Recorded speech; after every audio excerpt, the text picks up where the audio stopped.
Parenting Guide for Toddler Sleeping by Calvin Colarusso M.D. Read by Ken Maxon.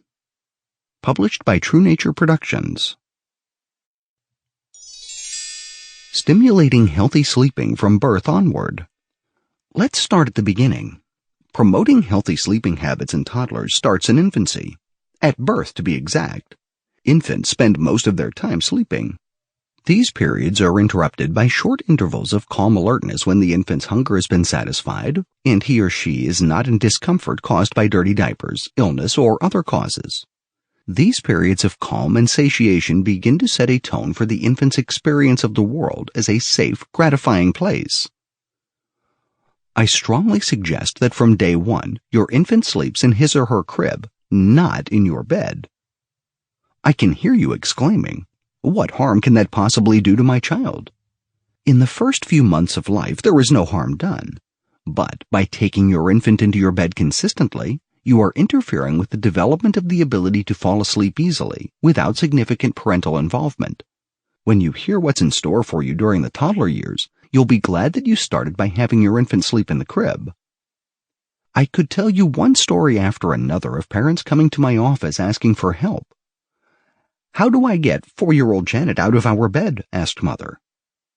"It better happen soon," said Father. "We haven't had sex in over a month." When an infant is returned to the crib, clean and fed, sleep comes easily. Over the course of the first year, the intervals of wakefulness and sleep both lengthen.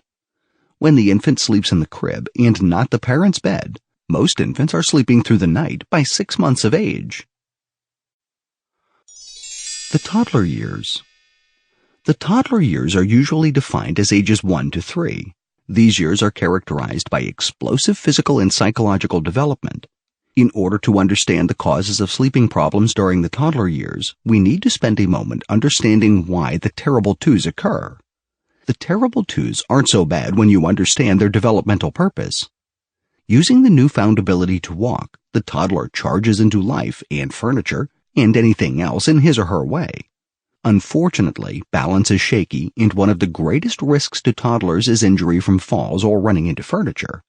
The terrible twos, also called the developmental disturbances of the toddler, are characterized by destructiveness, messiness, motor restlessness, clinging, inability to separate, whining, and chaotic emotional states such as temper tantrums. For all of its severity and pathological appearance, such behavior is short-lived. It remains in force while there are no outlets other than physical movement for the child's energies.